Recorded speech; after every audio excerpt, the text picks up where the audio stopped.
Olá, bem-vindos ao programa Repórteres. Mais de 6 milhões de seres humanos assassinados, deslocamentos e trabalhos forçados, experiências médicas monstruosas, uma tentativa de aniquilação de um povo. O Holocausto, o maior genocídio do século XX, perseguiu sistematicamente e tentou exterminar os judeus durante a Segunda Guerra Mundial. Dos 9 milhões que residiam na Europa antes do Holocausto, cerca de 2/3 foram mortos.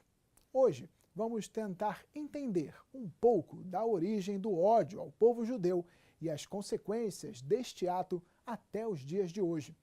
Neste primeiro bloco, depoimentos emocionantes de 2 homens que conseguiram sobreviver ao período mais obscuro da história da humanidade. Eu, quando conto minha história, eu fico sempre muito emocionado.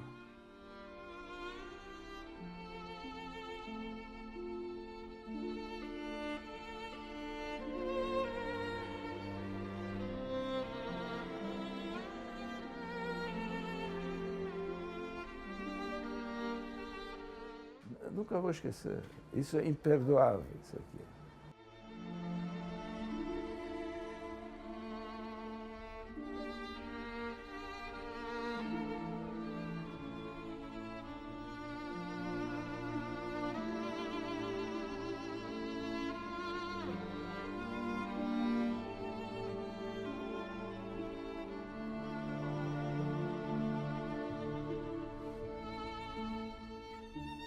Uma época muito ruim, muito triste.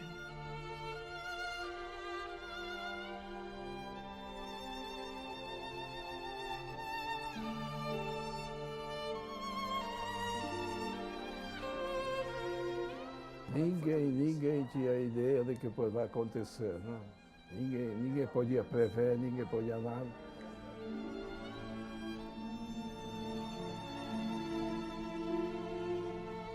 Os judeus foram os massacrados, os marcados para morrer, os maiores culpabilizados pela derrocada alemã na Primeira Guerra Mundial.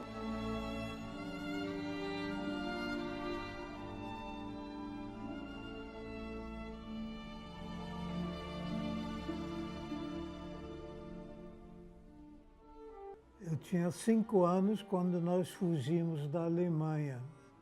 Meu pai, minha mãe, meus 2 irmãos mais velhos e eu.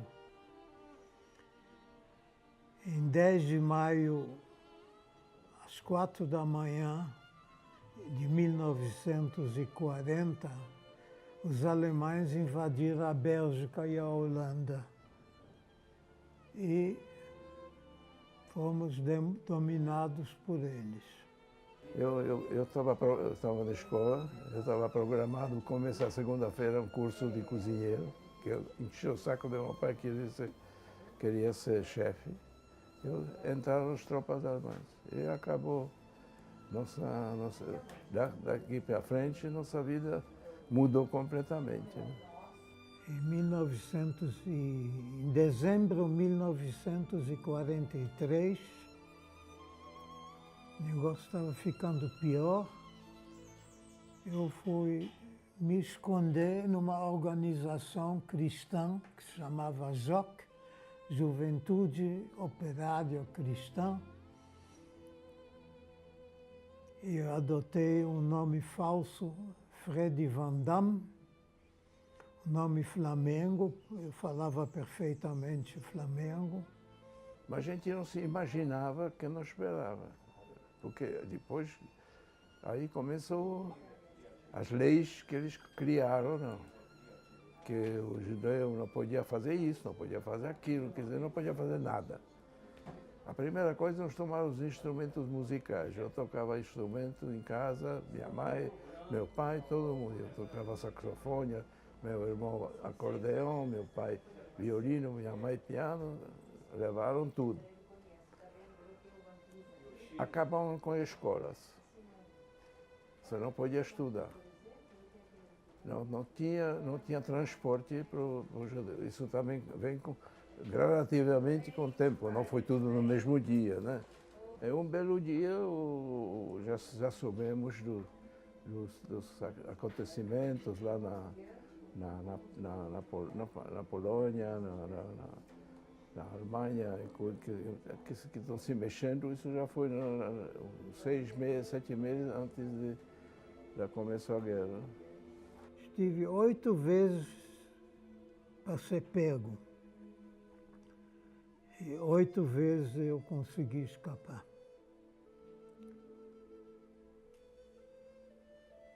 Passei muita fome, muito frio, a gente não tinha carvão para aquecer.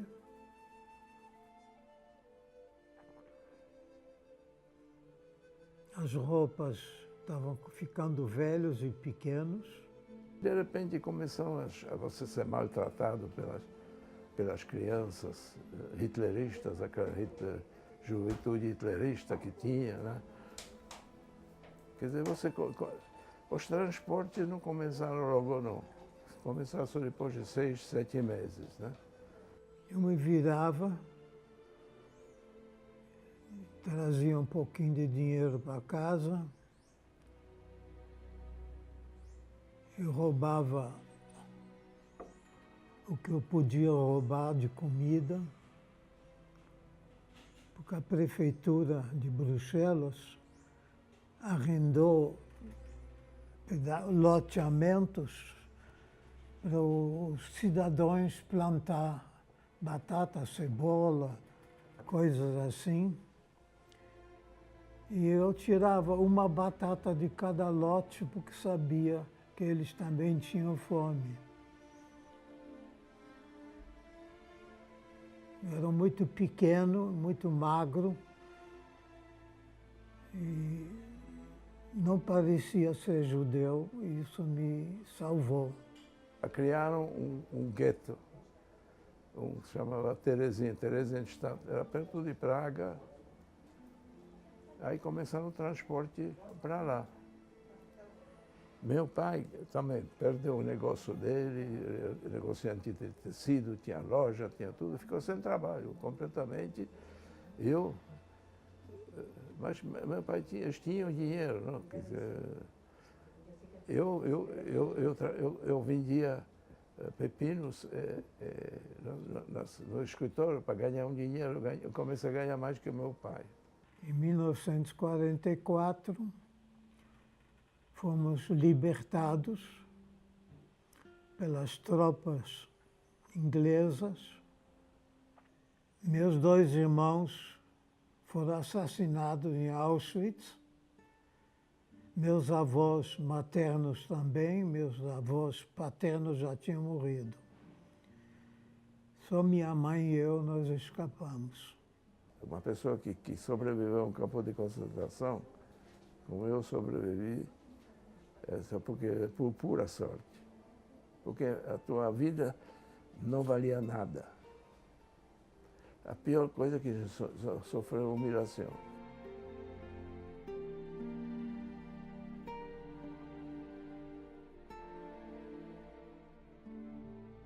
Há um ditado que diz que o tempo faz esquecer.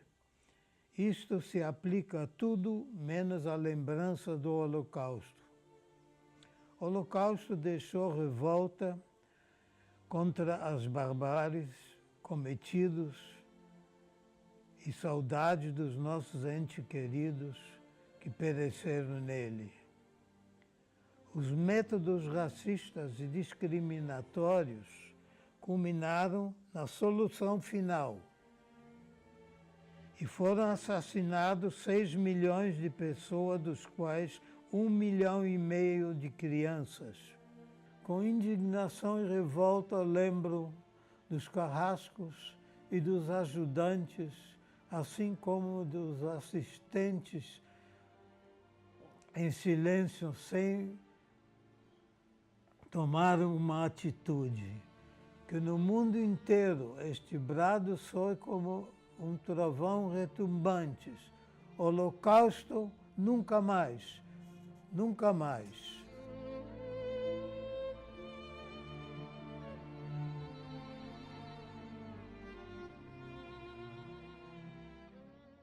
Eu preciso entender que quando eu falo de Europa, em especial das regiões mais centrais da Europa, eu trago uma série de tradições. Eu tenho uma igreja, uma cristandade que se organiza de maneira muito forte, que valoriza a ideia de uma identidade cristã, e eu tenho diversos grupos que, quando não se identificaram com essa identidade cristã, essa cristandade, eles de alguma forma foram constantemente alijados, ora por não poderem ter bens, ora por não poderem adquirir terras, ora por não poderem casar entre os grupos que não estão ali dentro daquele espaço específico da cristandade. Isso acontece com os judeus. Acontece que, como comunidade, os judeus também conseguem se organizar, vão instituir um princípio rabínico de uma liderança local, de uma organização própria, aprendem a língua daqueles espaços, mas também lidam com a sua própria língua, mantêm a ideia da sua tradição e do seu reconhecimento cultural. Essa separação, ela de alguma forma ela incomodava, mais ainda porque aquilo que antes era uma punição, os judeus historicamente não podiam adquirir terras. E o principal bem na Europa, na tradição medieval e na tradição do início da modernidade, era que quem tem mais terras tinha o controle, tinha o poder. Os judeus alijados, quer dizer, fora desses direitos, o que eles passam a fazer? Eles passam a estar dentro dos meios urbanos e dentro das relações comerciais, da moeda, da troca, do financismo. Só que o que explode com a modernidade, o crescimento da modernidade, abre a possibilidade que aquilo que era uma atividade menor se torne uma das atividades principais. Então você vai ter um grande número de judeus em várias regiões do que era o antigo Sacro Império Romano Germânico, áreas do que eram antes mesmo de existir a Itália, de regiões diversas ali, com aquela tensão, com aquela presença, com aquela organização, eles enriquecem. O antissemitismo, assim conhecido do século XIX para o século XX, na Europa era muito forte. E havia, portanto, séculos atrás já de imagens grotescas, difamações aludidas aos judeus, sobretudo na Europa Oriental, que foram resgatadas pela política nazista como apelo imagético e um apelo emocional no sentido negativo ao conclamar o povo a olhar para o judeu como algo nocivo à sociedade. Todos aqueles que de alguma forma eram estranhos passam a ser alvo. E um desses principais alvos era justamente a população judaica, que tinha um estabelecimento, fazia parte das rodas culturais, tinham bairros importantes, eram grupos importantes da Alemanha, e com aquele clima você entendia: se eu estou pobre e esse judeu está rico, de quem é a culpa? Só pode ter sido esse judeu que me roubou.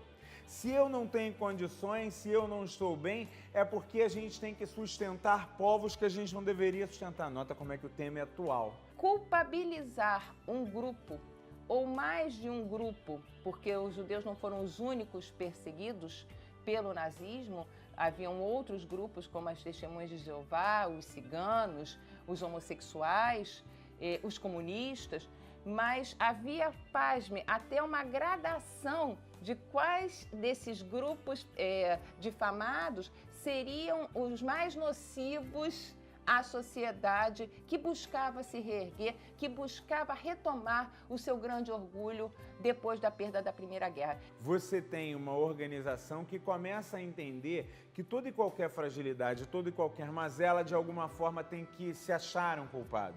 Então, as charges, bem antes de Hitler e bem antes do nazismo, as charges já demonstravam os judeus como ratos que se apropriavam dos bens daqueles outros grupos.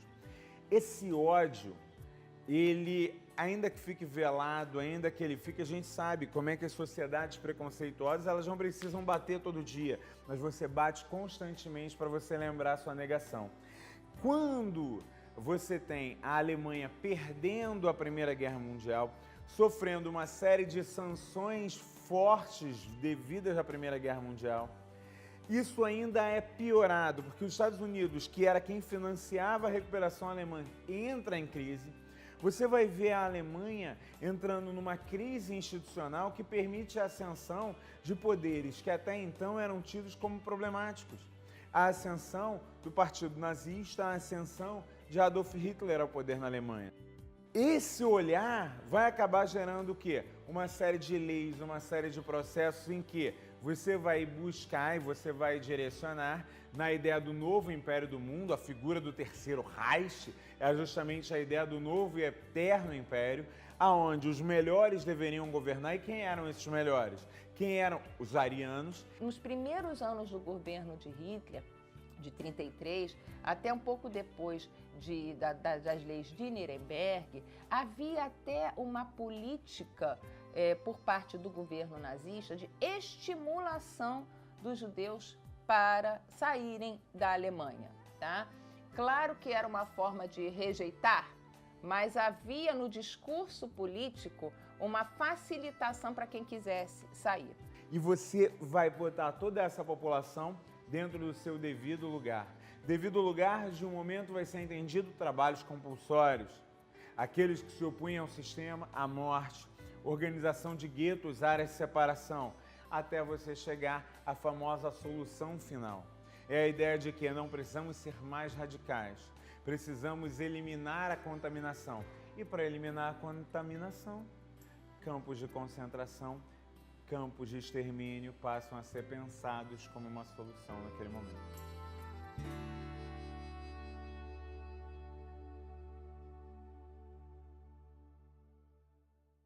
Imaginar que aquilo que foi gerado naquele momento, se esgotou naquele momento com a derrota de Adolf Hitler, ou imaginar equivocadamente que Hitler era o autor de todas aquelas ideias, é um grande equívoco.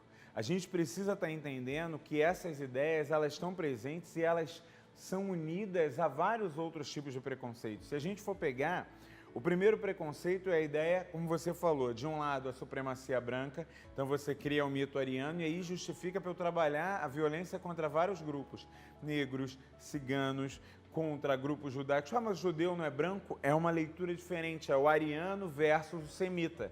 Por isso o antissemitismo.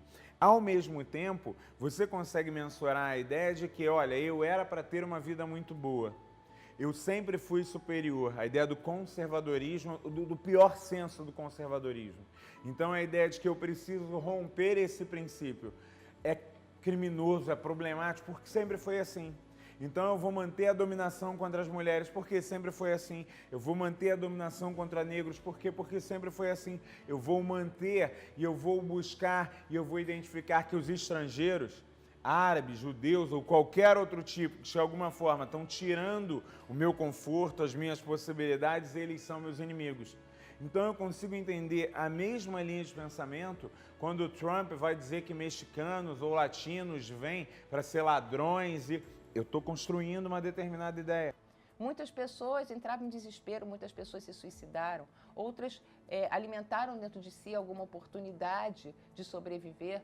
Muitas foram levadas para as câmaras de gás rezando, mantendo a sua fé, num ato de desespero. Outras questionaram onde está Deus. Onde está Deus se no mundo há um lugar como Auschwitz? Então, a variabilidade de reações quanto à sua condição de fé e de religiosidade é muito grande. E isso realmente a gente tem que entender.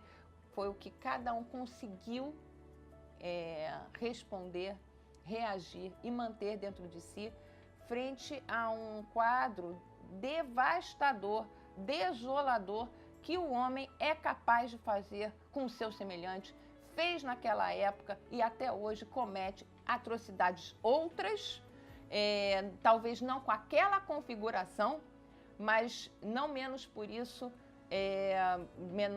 de menor poder, devastador e traumatizante para as vítimas e para aqueles que, sabendo do que está acontecendo, muitas vezes, querendo ajudar, se veem impotentes diante da possibilidade de fazer algo. O que é eu no Brasil, eu achar muito bonitinho quando o meu imigrante que vem aqui para o Brasil é inglês, alemão, português ou espanhol. Mas quando eu recebo um haitiano, um angolano, um moçambicano, por que essas pessoas estão aqui? Estão roubando, estão atrapalhando os nossos empregos. Eu tenho um olhar perverso que é fruto de uma mesma árvore, onde a gente tem preconceito, a gente tem os mitos de supremacia, a gente tem a ideia desse pior aspecto do conservadorismo, que é, se eu sempre fui dominante, eu tenho o direito de permanecer sendo dominante. Eu gostaria de repetir a frase: a história se repete, com um quê de aprendizado. Mas, infelizmente, a gente vê que a história se repete, às vezes não, repito, da mesma forma, porque os contextos sócio-históricos são outros.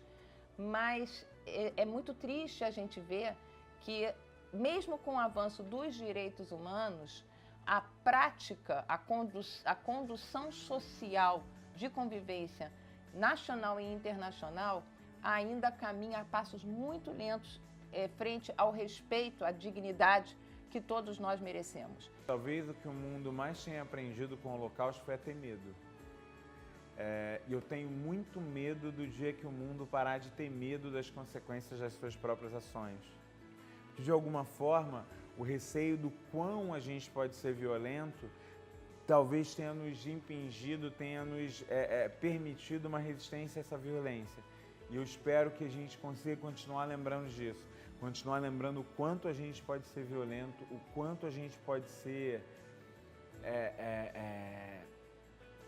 de alguma forma, completamente afastado de determinados preceitos, normas, formas, estruturas que foram alcançadas ali fruto daquela tensão.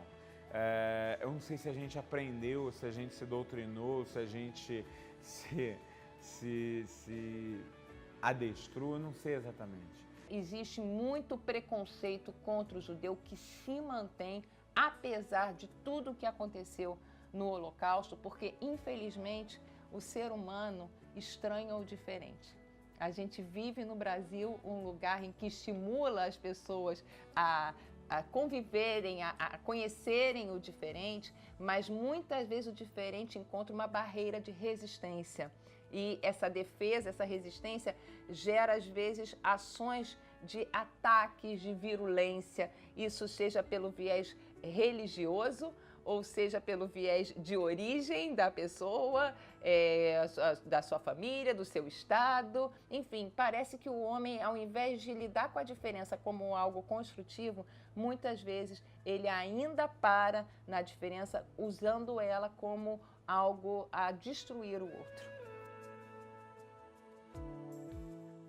O programa Repórteres de hoje fica por aqui, agradecendo a sua companhia. Obrigado e até o próximo programa.